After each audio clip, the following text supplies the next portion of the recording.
Hello everyone, my name is Spring Fredbear, and the final trailer for Showdown Bandit has been released, this one revealing the release date for the game.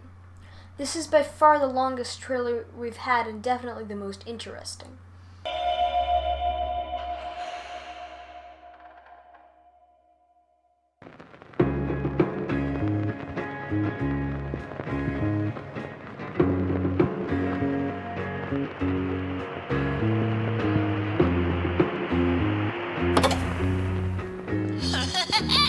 Hey, kids! Oh, somebody get that no-good Showdown Bandit. Get your hands off me!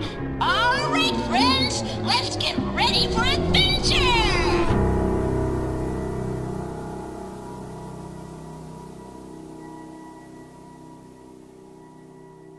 Let's get you out of that box and out into the light.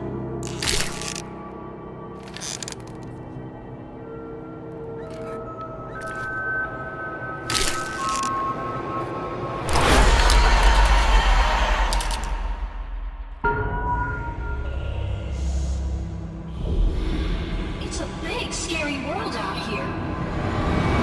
The show must go on.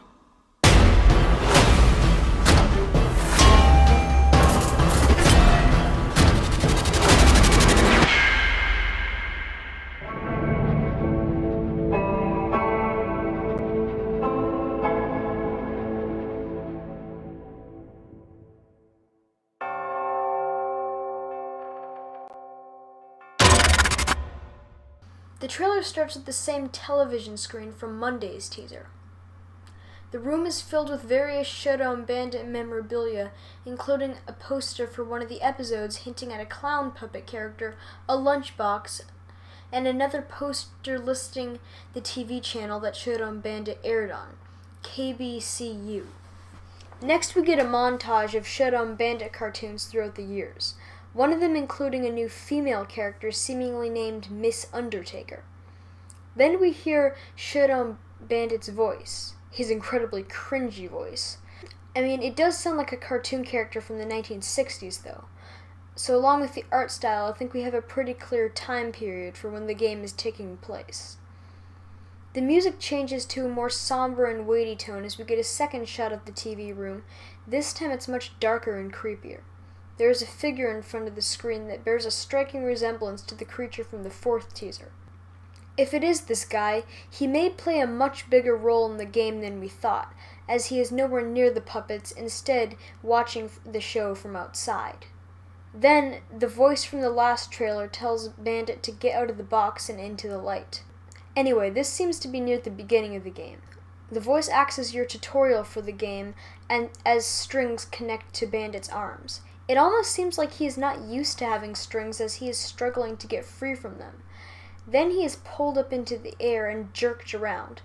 Whoever is pulling the strings does not want anyone breaking free from them. And the Meatly seems to confirm this in a tweet saying, "Strings, strings, strings, such wicked, detestable things. The more you pull and squirm to break loose, the more they will tighten, like the dark, deathly clutch of a noose." Now we get our first look at actual gameplay, and to be honest, it looks absolutely beautiful. Well, I mean, apart from the dead puppets everywhere, they almost look like insects glistening in the darkness. These enemies may work similar to the dread duckies from Dark Deception, where most of them are dead, but some will become more aggressive if you get too close to them. There may even be a way to tell the living ones from the dead ones, again, like in Dark Deception. The angle of the gameplay looks to be a top-down dollhouse perspective. Next we see Miss Undertaker saying, "The show must go on." Now this shot is quite interesting, as if you look at the sides of the screen, there is padding surrounding it. It seems that Miss Undertaker is locking this puppet in what we could guess to be some sort of casket. How do we know it's a casket? First of all, her name is Miss Undertaker. An undertaker is someone who prepares dead bodies for funerals, so it would make sense for her to use a casket to trap another puppet inside. And we have seen caskets around the studio. Also notice the tone she uses when she talks, as if to say, yes, the show will go on, but without you. I don't know who the puppet is being trapped, but I know it's definitely not ours, as you can see our suitcase over there in the corner. We also have no idea what her motive is for trapping other puppets inside the caskets, but from the little information we have about her so far, I don't think she's 100% our ally, but she's definitely not a villain either. Then in the next shot, Miss Undertaker is taking her shovel back from the puppets, beating them over the head with it. It completely makes sense for her to have a shovel as a weapon, as she is an Undertaker. Next we get a shot of the bandit being chased by the spider creature from the third puzzle. It seems like every enemy has their own theme section, which is really cool. As here we can see cobwebs everywhere and a bunch of the little puppets strung up inside cocoons. Now I want to talk about the gameplay for a second. Based on the X's appearing on the ground as you walk, it seems that the gameplay will rely on some sort of point-and-click system to walk instead of the traditional WASD. Then we get a shot of Bandit fighting the puppet from the first puzzle. There is a crosshair on him and we can see Bandit loading his revolver.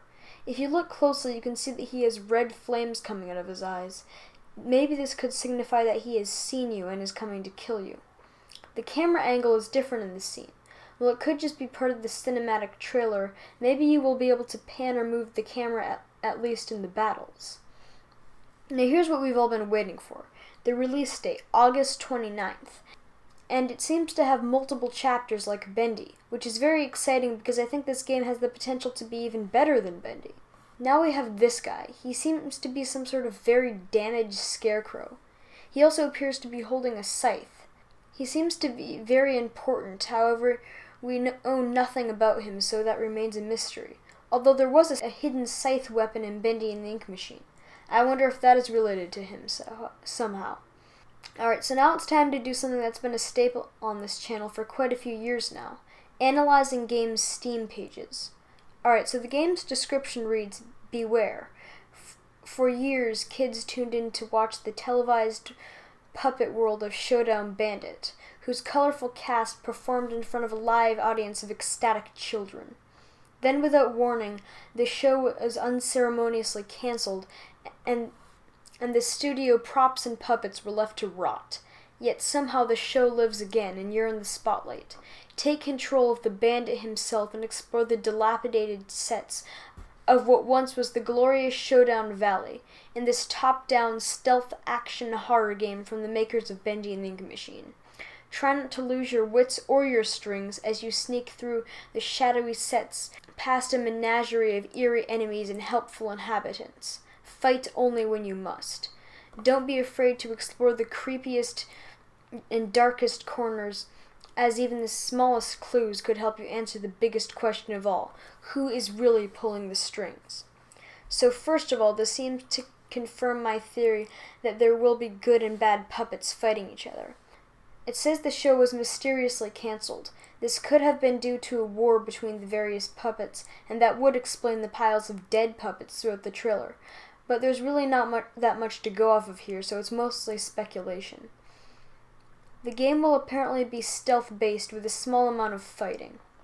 So the game is single-player, which is a bummer, but I guess multiplayer wouldn't have worked for a more story-based game like this.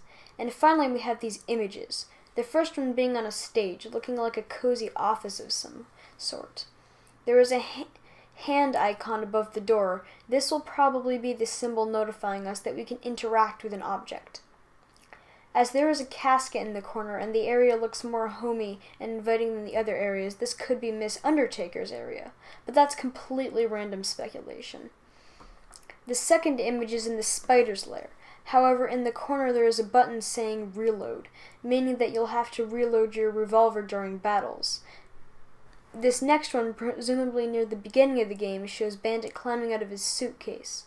And the two other images are just pretty standard game screenshots, and don't seem to be too interesting. So I will be live streaming Showdown Bandit on August 29th, so make sure to watch that, or you could just go out and buy the game yourself. But my live stream is free, so there's that. Bye.